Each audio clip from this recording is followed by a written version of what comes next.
الحمد لله رب العالمين والعاقبة للمتقين والصلاة والسلام على رسوله محمد وآله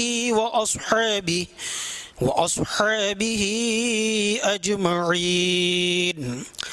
أما بعد فأعوذ بالله من الشيطان الرجيم. بسم الله الرحمن الرحيم. والذين يبيتون لربهم سجدا وقياما.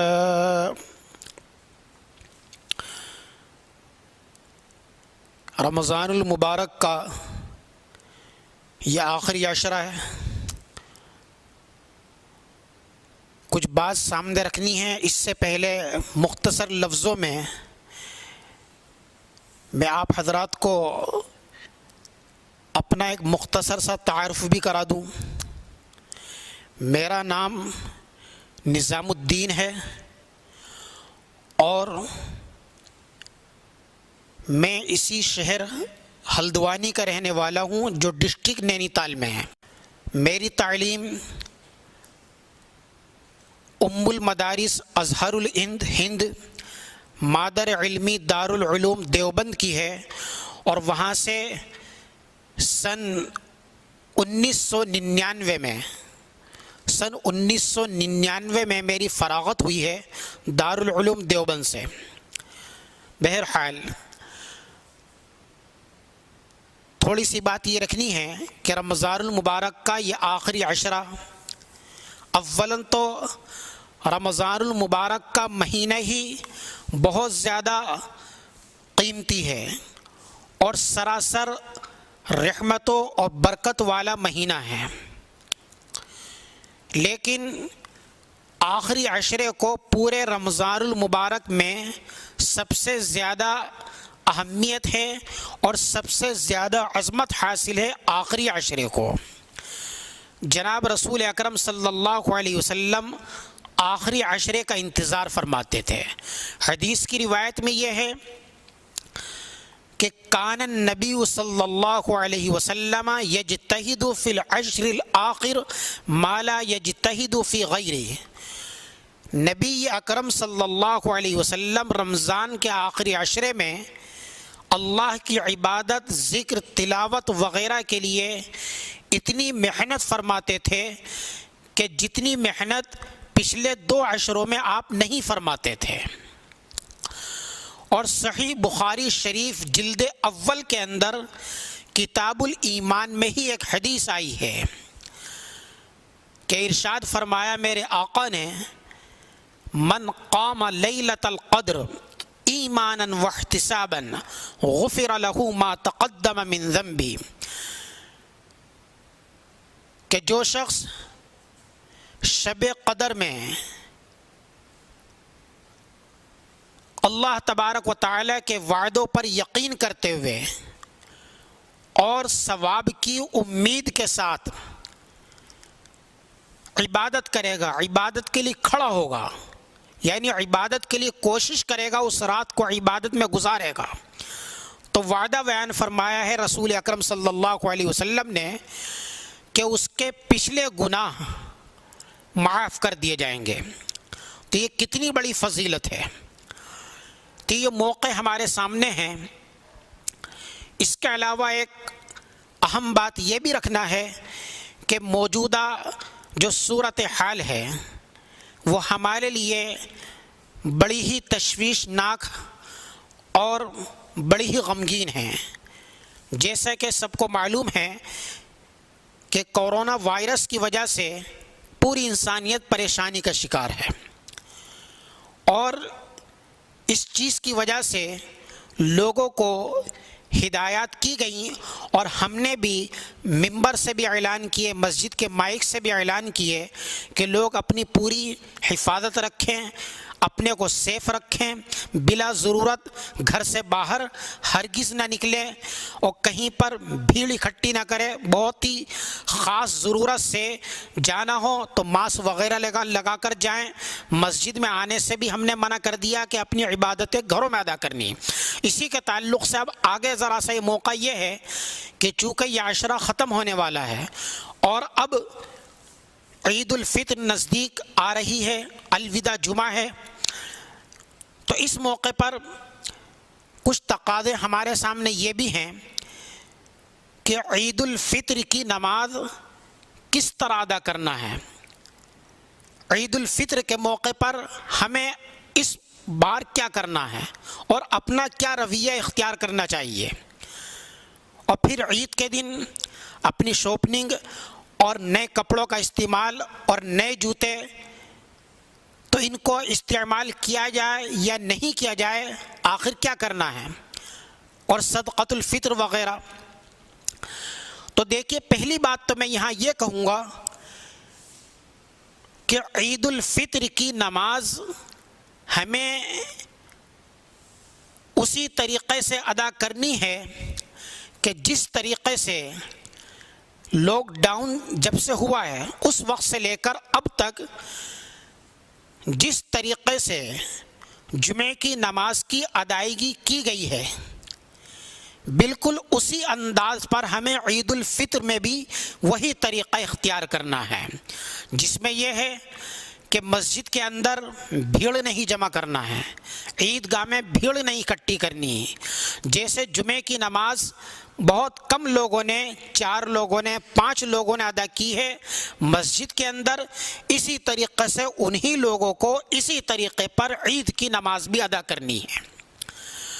مسجد سے اب لوگ بچ جاتے ہیں، مسجد نہیں پہنچ پا رہے اور زیادہ پبلک وہی ہے، تو ان کے لیے اب دوسرا طریقہ یہی ہے کہ جیسے پچھلے دنوں میں جن لوگوں نے اپنے اپنے مقام پر، مکانات پر یا دوسری جگہوں میں جمعے کی نماز ادا کی ہے مسجد سے باہر، تو اسی جمعے کے طریقے پہ ہی ان کو عید کی نماز بھی ادا کرنی ہے۔ چند لوگوں مل کر 4 ہوں 5 ہو مکان پر یا اور دوسری جگہوں پر، اس طریقے سے مسجد سے باہر بھی کئی جماعتیں ہو سکتی ہیں اپنی اپنی جگہوں پر، کسی بھی جگہ پر زیادہ لوگوں کو نہیں جمع کرنا ہے۔ عید کے لیے مسئلہ یہی آتا ہے کہ عید کی نماز طریقہ اس کا معلوم ہے لوگوں کو کہ 6 زائد تکبیریں اس میں کہی جائیں گی، اور عید کی نماز کے بعد مسئلہ آتا خطبے کا۔ دیکھیے، جمعے کی نماز کے لیے خطبے کا ہونا شرط ہے اور عید کی نماز کے لیے خطبے کا ہونا سنت ہے۔ جمعے کی نماز کے لیے خطبے کا ہونا شرط کہ بغیر اس کے جمعے کی ادائیگی ہی نہیں ہے، اور عید کی نماز کے لیے خطبے کا ہونا سنت ہے۔ اگر کسی کی استعداد ہے، مسجد کے علاوہ بھی اگر کوئی شخص نماز پڑھا رہا ہے کسی جگہ پر، اگر اس کی استعداد ہے کہ نوافل اور مستحبات کی ادائیگی کے ساتھ اگر وہ خطبہ دے سکتا ہو تو وہ خطبہ دے لے، مستحبات کی ادائیگی کے ساتھ۔ مستحبات کا مطلب یہ ہے کہ جیسے کہ عید کے خطبے میں صدقۃ الفطر وغیرہ کے احکامات بیان کیے جاتے ہیں، تو یہ مستحب ہے یہ عمل، اگر اتنا ہو سکے تو اس کو کر لیا جائے، لیکن اگر یہ عمل نہیں ہو سکتا تو پھر ہم یہ کہیں گے کہ جس طریقے سے جمعہ کا خطبہ دیا ہے تو وہی خطبہ عید کی نماز کے لیے بھی کافی ہو جائے گا۔ مختصر خطبہ جو ہے دے دیا جائے۔ خطبہ دراصل اللہ تبارک و تعالیٰ کے ذکر، تسبیح اور تحمید وغیرہ کا نام ہے، یہ مختصر لفظوں سے بھی ہو جاتا ہے۔ تو اسی طریقے سے عید کی نماز بھی ادا کر لی جائے، اور مسجد کے علاوہ بہت سی جگہوں پر اس طرح سے جماعتیں ہو سکتی ہیں۔ بالآخر اب وہ طبقہ جو نہ مسجد پہنچ پایا اور اسی طریقے سے مسجد سے باہر بھی ان کا کوئی عید کی نماز جماعت سے پڑھنے کا انتظام نہیں ہو سکا، تو پھر علماء فرماتے ہیں کہ ایسی مجبوری کے اندر ان لوگوں سے عید کی نماز معاف ہے۔ جس طرح عورتوں پر عید کی نماز نہیں ہے تو اسی طریقے سے ان لوگوں پر بھی کہ جن کا کوئی انتظام نہیں ہو سکا عید کی نماز کا، تو ان سے بھی عید کی نماز معاف ہے۔ البتہ ان کے لیے افضل اور مستحب ہے کہ وہ عید کی بجائے چاشت کی نماز ادا کر لیں، عید کی بجائے چاشت کی نماز ادا کر لیں، یا یہ کہ اشراق کا وقت جب سے ہوتا ہے اس وقت کے بعد سے کسی بھی وقت میں مستحب ہے کہ 2 رکعت شکرانے کی نماز کے ارادے سے 2 نفل پڑھ لیں۔ یہ حکم عورتوں کے لیے بھی ہے، یعنی ان حالات سے ہٹ کر کے بھی عورتوں کے لیے حکم ہے کہ جب مردوں کی جماعت ہو جاتی ہے تو اس کے بعد عورتوں کے لیے مستحب ہوتا ہے کہ وہ شکرانے کے نفل پڑھ لیں۔ تو اسی طریقے سے یہاں بھی جو لوگ عید کی نماز میں شریک نہیں ہو پا رہے ہیں تو وہ انفرادی طور پر شکرانے کے نفل پڑھ لیں۔ تو ان کی عید کی نماز تو نہیں ہو پائے گی اس طریقے سے کیونکہ اس میں جماعت ضروری ہے، لیکن یہ شکرانے کے نفل جو ہے اس پر ان کو ثواب ملے گا۔ تو یہ عمل کر لے۔ تو یہ عید کی ترکیب میں نے بتا دی، اس پر انشاءاللہ عمل کیا جائے، اور اس بات کو ہم سختی سے کہیں گے کہ ہمیں اپنے جذبوں کا لحاظ نہیں کرنا بلکہ جو ہدایات ہے ان کو دیکھنا۔ ہمیں معلوم ہے کہ مسلمان واقعتاً چاہتا ہے کہ ہم ایسے خوش نصیبی کے موقعوں پر جماعت کی نماز سے، عید سے، ان تمام چیزوں سے فائدہ اٹھائیں، لیکن اب مجبوری ہے، اپنا جذبہ یہ بھی قابل قدر ہے، لیکن اس موقع پر ہمارے لیے دین یہی ہے کہ ہم جو ان ہدایات پر عمل کیا جائے، مسجد میں بھیڑ جمع نہ کریں اور باہر دوسری جگہوں پر بھی۔ اس کے علاوہ عید منانے میں بھی ہماری سادگی ہونی چاہیے۔ جگہ جگہ پر جو ہے بھیڑ جمانا یہ غلط بات ہے، اس سے پرہیز کیا جائے۔ باہر کا نکلنا کم ہی ہو، خاص ضرورت سے نکلے۔ یہ ہے کہ گھر کے اندر اپنا کھانا وغیرہ جو عام دنوں میں ہم بناتے ہیں اس سے تھوڑا اضافہ کر لیا جائے، اور اس میں بھی زیادہ اہتمام کرنا اور زیادہ خرچے کرنا یہ اچھی بات نہیں ہے، بلکہ ہمیں چاہیے کہ اپنے غریب بھائیوں کا پورا خیال رکھیں۔ جس کے لیے ایک بڑی بات یہ بھی کہی جا رہی ہے کہ ہمیں اس سال کی عید کے لیے نئے کپڑے بنانا، یہ کوئی دین اسلام کے اندر بھی کوئی ایسا ضروری عمل نہیں آیا ہے کہ عید کے لیے کوئی نئے کپڑے بنانا ضروری ہو۔ تو ہم یہی تقاضا کرتے ہیں اور اسی چیز کی گزارش کرتے ہیں کہ اس بار کی عید کے لیے نئے کپڑے نہ بنائے جائیں، نئے سوٹ نہ خریدے جائیں، اور اسی طریقے سے نئے جوتے نہ خریدے جائیں، بلکہ جو رقم ہم ان چیزوں پر لگا سکتے تھے تو ہمیں چاہیے کہ اسی رقم کو اپنے دوسرے غریب مسلمانوں کے لیے رکھیں، دوسرے غریب بھائیوں کے لیے رکھیں اور ان کی زیادہ سے زیادہ مدد کریں۔ بات غلط یہ ہو جائے گی کہ اگر ہم نے اس موقع پر عید کے لیے نئے کپڑوں کا استعمال کیا، نئے جوتوں کا استعمال کیا، تو ہمیں بہت سے بیچارے پریشان حال لوگ بھی دیکھیں گے۔ وہ پریشان حال لوگ دیکھ کر کے ہماری اس حالت سے ایک افسوس اور غم محسوس کریں گے، جس کی وجہ سے ان کے دل کو بیچاروں کو ہمارے ذریعے سے تکلیف ہوگی، اور تکلیف کا پہنچنا یہ مذہب اسلام کے اندر دور تک اس بات کو کہیں سے کہیں تک بھی گوارا نہیں کیا گیا کہ ایک انسان دوسرے کے لیے تکلیف کا سبب اور ذریعہ بنے۔ اور یہ تو صرف ہم مسلمانوں ہی کی بات نہیں کر رہے ہیں، بلکہ اللہ تبارک و تعالی کی جو بھی مخلوق اور جو بھی انسان ہوں، ہمیں جو ہے دوسروں کو آرام پہنچانا اور دوسرے کی خدمت کرنا ہے۔ لاک ڈاؤن میں بیچاروں کے بہت سے کام نہیں چلے تو بہت سو کے پاس کھانے پینے کا بھی انتظام نہیں ہے، کتنے ہندو بھائی بھی بہت سے پریشان ہیں۔ تو ہم جو ہے مسلمانوں کو بھی دیکھیں اور غیر مسلموں کی ضرورتوں کا بھی خیال رکھیں۔ ہمارے نبی صلی اللہ علیہ وسلم نے تو بہت دور تک احسان کرنے کے لیے فرمایا ہے۔ ایک حدیث کے الفاظ سے کتنا زیادہ اچھا اندازہ ہو سکتا ہے کہ رسول اکرم صلی اللہ علیہ وسلم نے فرمایا، الخلق عیال اللہ فاحب الخلق من احسن الی عیالی۔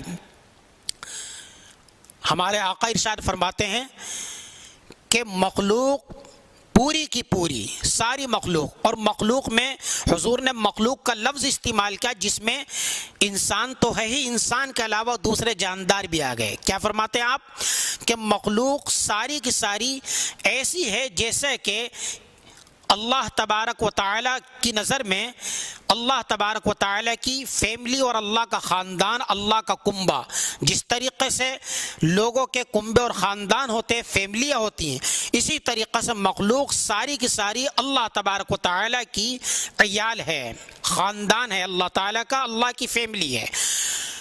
اور اللہ تبارک و تعالیٰ کو یہ بات بہت زیادہ پسند ہے، اللہ کی نظر میں، اللہ تبارک و تعالیٰ کی نظر میں یہ بات بہت زیادہ پسند ہے کہ جو بندہ اللہ تعالیٰ کی مخلوق کے ساتھ احسان کرے گا تو وہ بندہ اللہ کی نظر میں سب سے زیادہ تعریف کے لائق ہے۔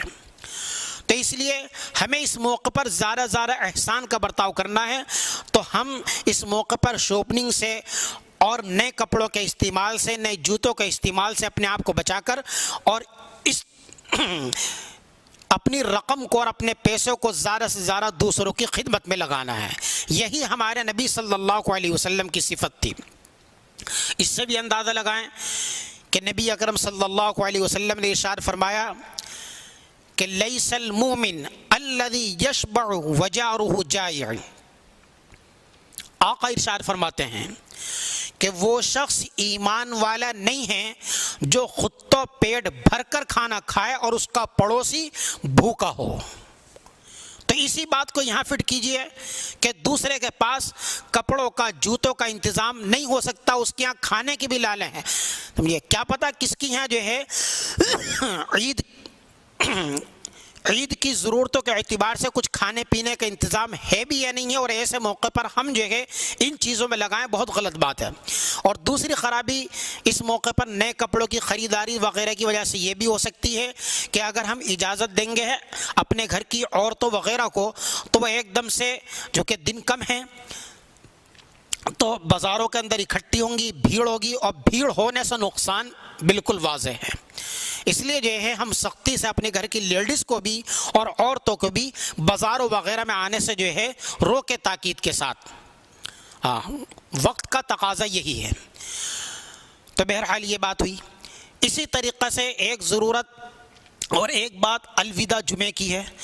تو الوداع جمعہ، اس کے معنی یہی ہے رمضان کا آخری جمعہ۔ رمضان کا آخری جمعہ، کیا اس کی پوزیشن ہے؟ جیسے رمضان المبارک میں دوسرے جمعے گزرے ہیں، شریعت میں رمضان کا آخری جمعہ بھی وہی پوزیشن رکھتا ہے، اس کی کوئی خاص حیثیت نہیں ہے۔ جیسے رمضان المبارک کے دوسرے جمعے گزرے ہیں، اسی طریقے سے الوداع جمعہ بھی انہی جمعوں کی طرح سے ایک جمعہ ہے۔ تو اب اس میں نہ کوئی خطبہ الگ ہے اور اس کی نماز بھی کوئی الگ نہیں ہے، نہ نماز کی کوئی نیت الگ سے ہے۔ جمعے کی نیت جو ہماری ہوتی ہے اور جمعے کی نماز کا جو طریقہ ہے بالکل وہی طریقہ الوداع ہے، کوئی الگ سے کچھ نہیں۔ الوداع جمعہ بس آخری جمعہ ہے یہ، اس لیے اس بارے میں زیادہ غور کرنے کی ضرورت نہیں کہ الوداع میں ہمیں کیسے اس جمعے کی ادائیگی کرنی، مسجد میں آنا نہیں آنا، یہ سوال کی ضرورت نہیں۔ جس طرح ہم نے اور جمعے رمضان کے اور رمضان سے پہلے پڑھے ہیں، اسی طریقے سے الوداع جمعہ بھی اسی طریقے سے ادا کرنا ہے۔ اسی طریقے سے صدقۃ الفطر، صدقۃ الفطر جو ہمارے دیار علاقے کے اعتبار سے تجویز کیا گیا ہے وہ 35 روپے کی قیمت اس کی ہے۔ صدقۃ الفطر کی جو قیمت ہے فی نفر، ایک شخص فی کس 35 روپے ہے۔ جی چاہیے کہ خود اپنی طرف سے بھی نکالے، اسی طریقے سے اپنی نابالغ اولاد کی طرف سے بھی نکالے، تو ہر ایک شخص کی طرف سے 35 روپے صدقۃ الفطر نکالا جائے۔ صدقۃ الفطر سے فائدہ یہ ہوتا ہے کہ روزے رکھنے میں جو ہماری کچھ کوتاہی ہو گئی ہو، کمیاں ہو گئی ہوں، تو اس کی وجہ سے اللہ تبارک و تعالی ہمارے ان روزوں کی کمیوں کو دور فرما کر روزوں کو قبول فرما لیتا ہے۔ حدیث ہے فرض رسول اللہ صلی اللہ علیہ وسلم زکوٰۃ الفطر طہرا للصیام من اللغو والرفث، کہ یہ صدقۃ الفطر مقرر کیا ہے اسی بنیاد پر کہ روزوں کے اندر جو لغو اور فالتو چیزیں ہو گئی ہیں ان سے جو ہے پاکیزگی حاصل ہو جائے، اور اسی طریقے سے غریبوں کے لیے کچھ کھانے کا انتظام ہو جائے، اس کے لیے صدقۃ الفطر آیا ہے۔ تو صدقۃ الفطر ہمیں نکالنا ہے۔ ایک بات یہ بھی ذرا سی دھیان دلانی ہے کہ عید سے پہلے چاند رات جسے ہم کہتے ہیں، اس موقع پر تو جب ہم نے یہی بات کہہ دی کہ شاپنگ وغیرہ نہیں کرنا، کپڑوں وغیرہ کو نہیں خریدنا ہے، تو خود ہی ہمیں احتیاط کرنی چاہیے۔ چاند رات جسے ہم کہتے ہیں وہ رات کوئی اس لیے نہیں ہے کہ گھروں سے نکلا جائے، بازاروں میں بھیڑ جمائی جائے اور فالتو اللہ یعنی کام کیا جائے، تو وہ اس لیے نہیں ہے، بلکہ چاند رات جسے ہم کہتے ہیں وہ بھی ایک عبادت کی رات ہے۔ جناب رسول اکرم صلی اللہ علیہ وسلم کا حدیث میں یہ ارشاد ہے، من قام لیلۃ العید محتسبا للہ لم یمت قلبہ یوم یموت القلوب۔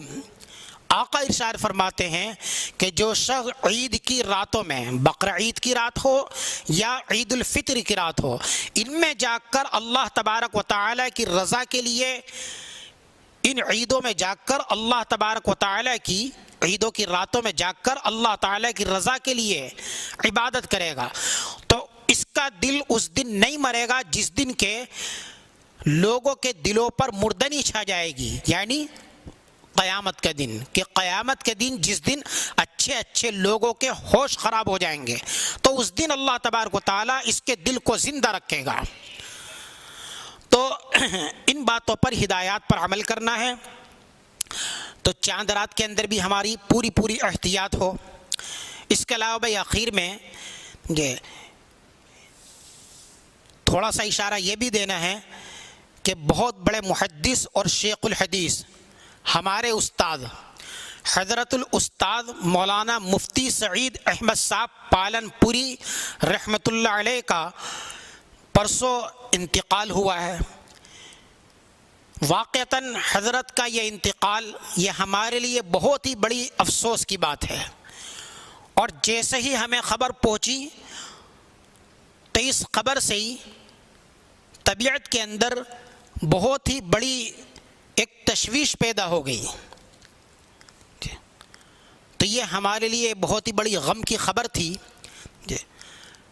حضرت الاستاد خود ہمارے بھی استاد رہے ہیں۔